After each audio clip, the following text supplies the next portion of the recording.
انشاءاللہ امید ہے کہ ابھی آواز آئے گی.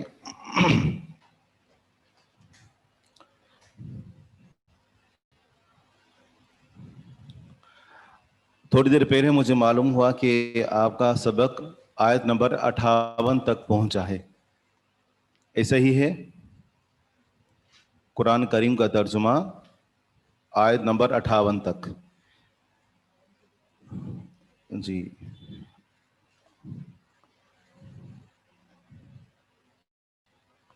آواز نہیں آ رہی ہے. ابھی آ رہی ہوگی. ہاں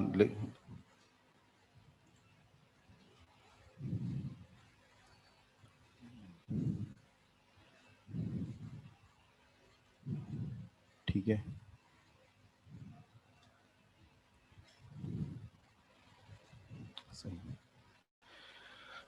لیکن اس سے پہلے ہی میں نے سوچا تھا کہ سورہ بقرہ کی جو آخری 2 آیات ہیں ان کو پڑھ لیں گے، کیونکہ مجھے علم نہیں تھا کہ کہاں تک سبق پہنچا ہے. تو شیخ عبید الرحمن صاحب نے بھی مجھے یہی کہا، تو اسی مناسبت سے ہم سورہ بقرہ کی جو آخری 2 آیات ہیں انہیں ہم انشاءاللہ پڑھیں گے، بلکہ آخری رکوع ہے، آخری رکوع کو انشاءاللہ ہم پڑھیں گے.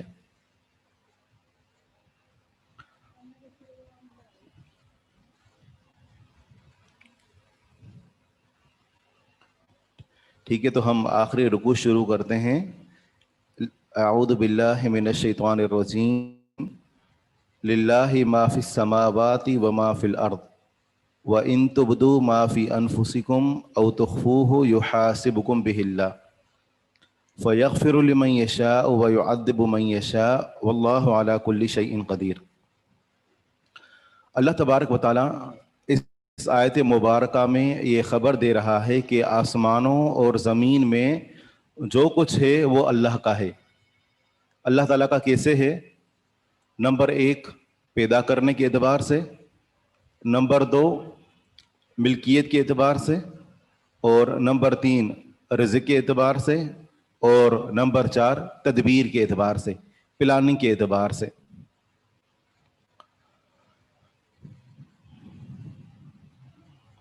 مل گیا؟ ٹھیک ہے. تو اس کائنات کی ہر چیز، جو کچھ آسمانوں میں ہے اور جو کچھ زمین میں ہے، یا جو کچھ زمینوں میں ہے، کیونکہ آسمان کی طرح زمینیں بھی ساتھ ہیں. اور پھر یہ کہ اللہ تعالیٰ پر ان میں سے کوئی بھی چیز مخفی نہیں ہے. اللہ تعالیٰ کو ہر چیز کا اجمالی بھی علم ہے اور تفصیلی بھی علم ہے. اجمالی علم جیسے کہ اللہ تعالیٰ کو معلوم ہے کہ پوری دنیا میں کتنے مرد ہیں، کتنی عورتیں ہیں. اور تفصیلی علم یہ ہے کہ ان میں سے کون کس خصلت کا، کون کن صفات کا حامل ہے. آسمان اور زمین میں جتنی بھی چیزیں ہیں ہر ایک کا اللہ تعالیٰ کو اجمالی علم بھی ہے اور تفصیلی علم بھی ہے. للہ اللہ کے لیے ہے ما فی السماوات جو آسمانوں میں ہے، وما فی الارض اور جو زمین میں ہے.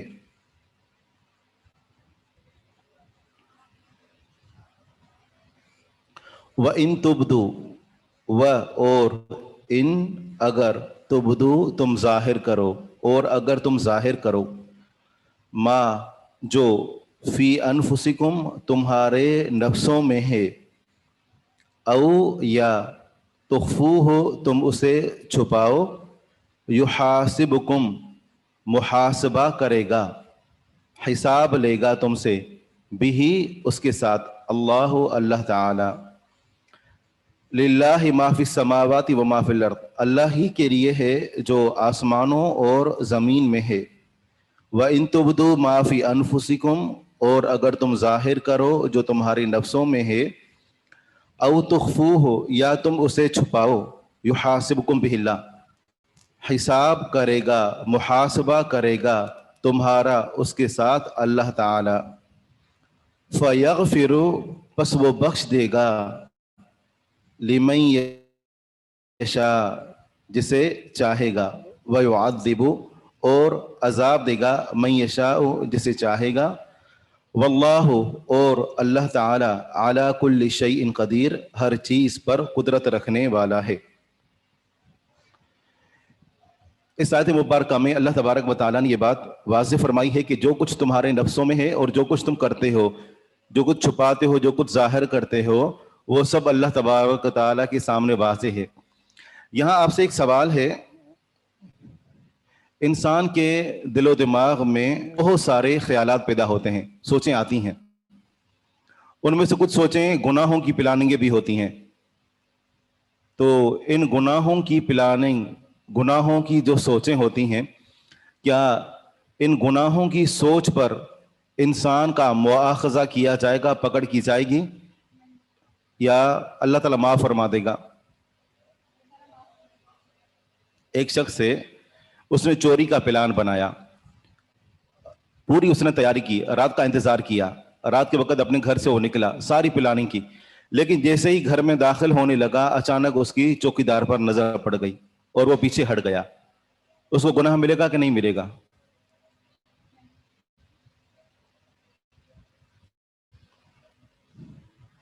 نہیں ملے گا، نہیں ملے گا، نہیں ملے گا، گناہ نہیں۔ ایک شخص ہے جو اپنے ذہن کے اندر زنا کے تصورات کو لاتا ہے اور اس سے وہ مزے لیتا ہے، کیا گناہ گار ہے؟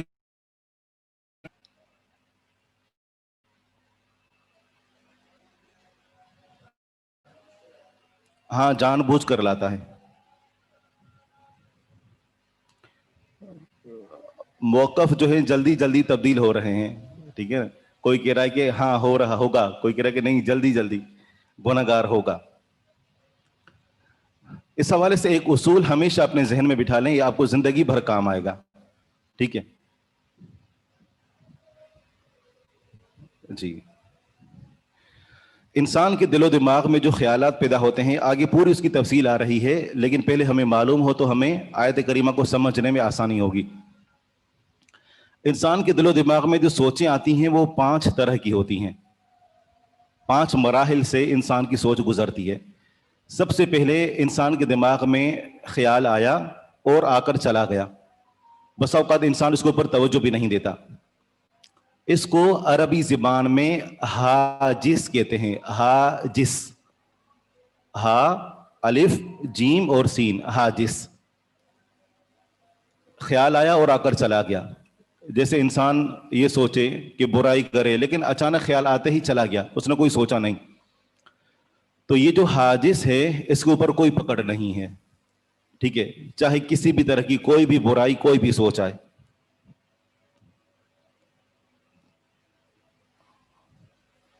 آواز نہیں آ رہی؟ جی، مجھے کوئی بتائے آواز آ رہی ہے تو ہم جاری رکھیں، اگر آواز نہیں آ رہی تو ہم اس مسئلے کو حل کروائیں۔ جی آ رہی ہے تو پھر آپ کے پاس اپنا مسئلہ ہوگا، کوئی میسج آ رہا ہے، ٹھیک ہے۔ دوسرا جو مرحلہ ہوتا ہے وہ یہ ہے کہ انسان کے دل و دماغ میں کوئی سوچ آئی اور انسان اس کے اوپر تھوڑا سا غور و فکر کرے، ٹھیک ہے، اس کو خاطر کہا جاتا ہے۔ خاطر، خا جیسے خطرہ ہوتا ہے نا، خا الف طا اور را، خاطر۔ انسان اس کے اوپر سوچ و بچار کرنا شروع کر دے لیکن بعد میں اس کو ٹال دے، اس کے اوپر بھی انسان کو کوئی گناہ نہیں ملے گا،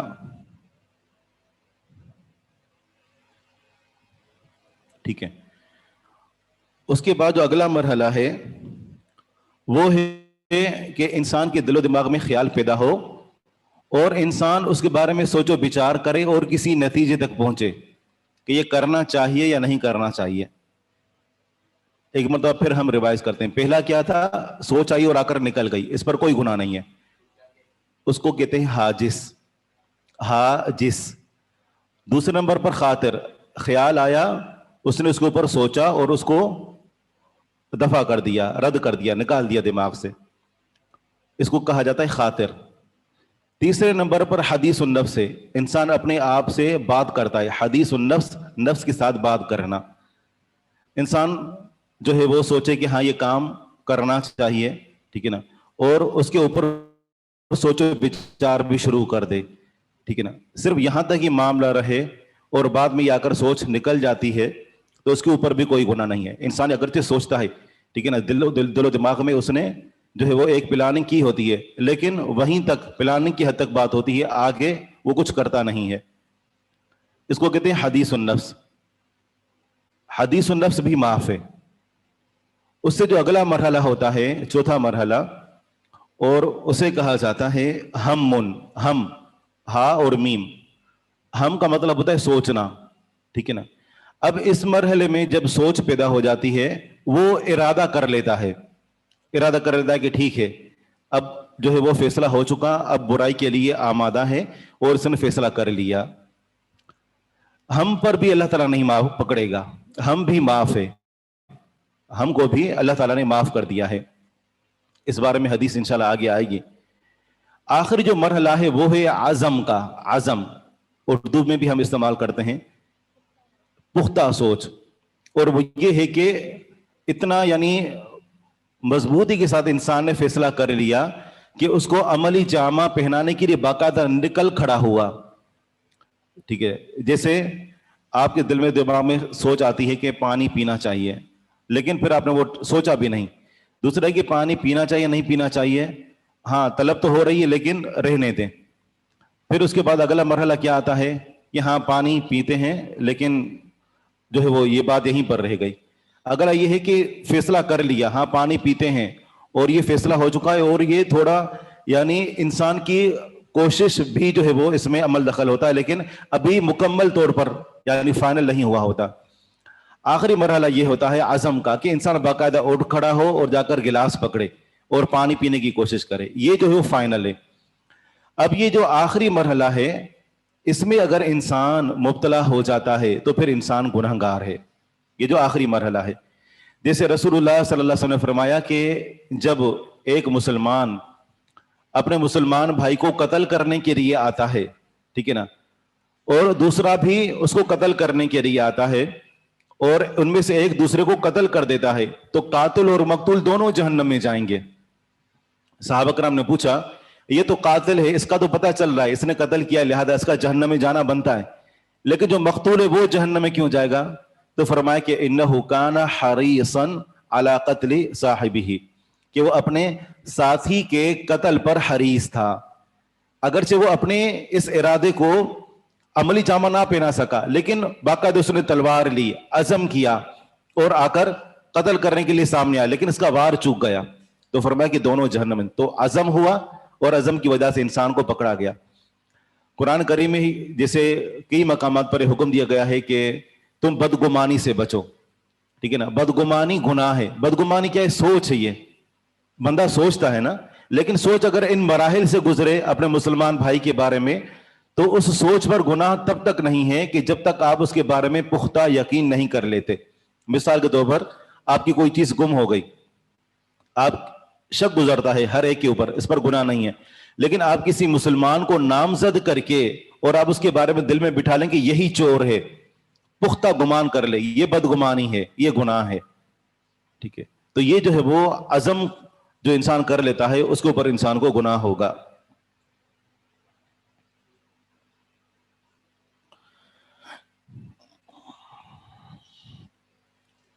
یہ جو آخری دو آیات ہیں یہ ہم میں سے ہر ایک کو یاد ہونی چاہیے. یاد ہیں؟ کوئی سنائے گا؟ اس بہانے سے ہم چائے پی لیں گے.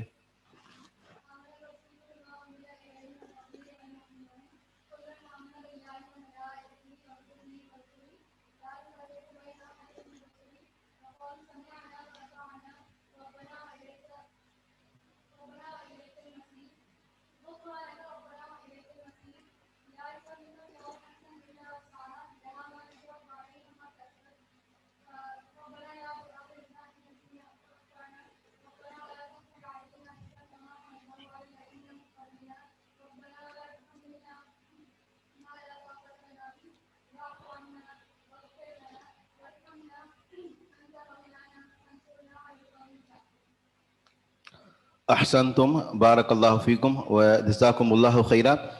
اس کی کوئی فضیلت معلوم ہے؟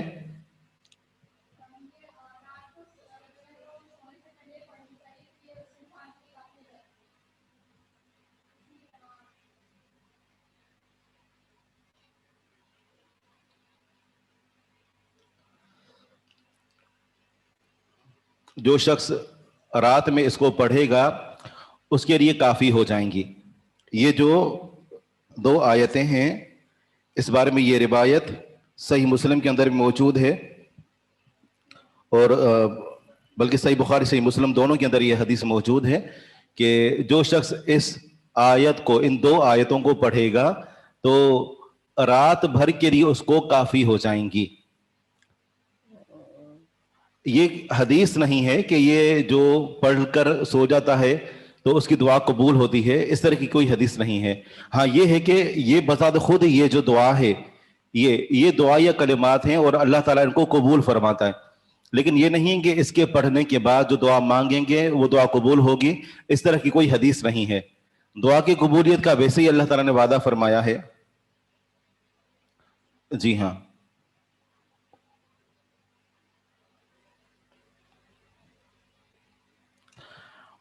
حدیث میں ہے، صحیح بخاری صحیح مسلم کی حدیث ہے، ابو مسعود رضی اللہ عنہ فرماتے ہیں کہ رسول اللہ صلی اللہ علیہ وسلم نے فرمایا کہ جو شخص سورہ بقرہ کی آخری 2 آیات کو پڑھتا ہے تو رات بھر کے لیے اس کو کافی ہو جاتی ہیں. سوال یہ ہوتا ہے کہ کافی ہو جاتی ہیں کا کیا مطلب ہے؟ ٹھیک ہے، کافی ہو جاتی ہیں، اس کا پہلا مطلب یہ ہے کہ امام ابن حجر رحمہ اللہ نے فتح الباری میں جو صحیح بخاری کی مشہور شرح ہے اس میں اس کے کچھ مفہوم بیان کیے ہیں. پہلا اس کا مفہوم یہ ہے کہ یہ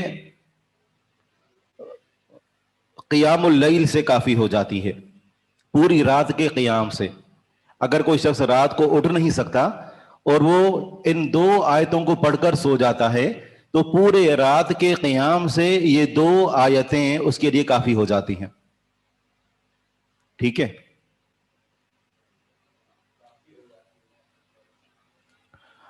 کافی ہو جاتی ہیں مطلب کہ اس کو قیام اللیل کا اجر ملے گا، تہجد پڑھنے کا اجر ملے گا. اگر رات کو اٹھ نہیں سکتا تو یہ 2 آیتیں قیام اللیل کی طرف سے اس کے لیے کافی ہو جائیں گی، مطلب قیام اللیل کا، رات کو تہجد کی نماز پڑھنے کا اس کو اجر ملے گا.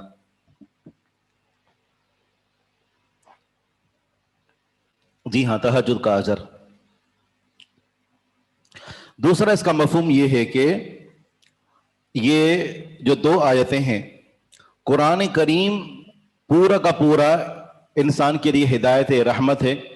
تو یہ 2 آیتیں جو شخص رات کو پڑھے گا پورا قرآن پڑھنے سے اس کو کافی ہو جائیں گی، یعنی پھر باقی قرآن پڑھنے کی ضرورت نہیں ہے.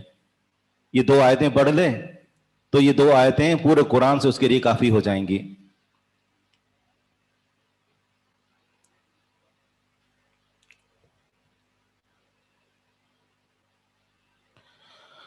ایک مرتبہ پھر وہی سوال آیا ہے کہ جان بوجھ کر زنا کی خیالات ذہن میں لانے والا کیا اس کو گناہ نہیں ہوگا؟ ظاہری بات ہے گناہ ہوگا.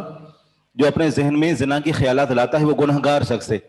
بلکہ یہاں تک امام شیخ الاسلام ابن تیمیہ رحمہ اللہ نے لکھا ہے کہ اگر کوئی شخص اپنی اہلیہ کے پاس جاتا ہے، بڑی قابل توجہ بات ہے یہ، اپنی اہلیہ کے پاس جاتا ہے اور تصور میں کسی اور عورت کو لے آتا ہے تو وہ انسان بھی گنہگار ہے. اگر کوئی انسان حلال چیز پیتا ہے لیکن سوچ میں لے آتا ہے کہ یہ حرام ہے تو اس کو بھی گناہ ملے گا. وجہ یہ ہے کہ اس نے ایک حلال چیز کے بارے میں غلط سوچ رکھی. جان بوجھ کر جو غلط سوچیں اپنے دماغ میں لاتا ہے تو وہ انسان گنہگار ہے اور اس کی پکڑ ہوگی. اور تیسرا اس حدیث کا مفہوم یہ ہے کہ جیسا کہ ساتھیوں نے بیان بھی کیا کہ ہر شر سے یہ 2 آیتیں کافی ہو جائیں گی، ہر برائی سے.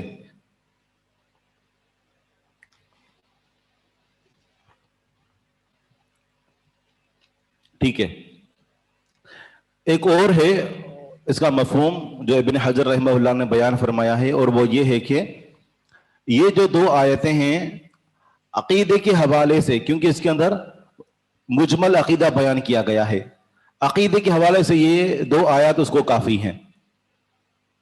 عقیدے کے حوالے سے یہ 2 آیات اس کے لیے کافی ہیں. ایک اور مفہوم ہے وہ یہ ہے کہ شیطان کے شر سے، پہلے کیا تھا؟ ہر شر سے. اب یہ ہے کہ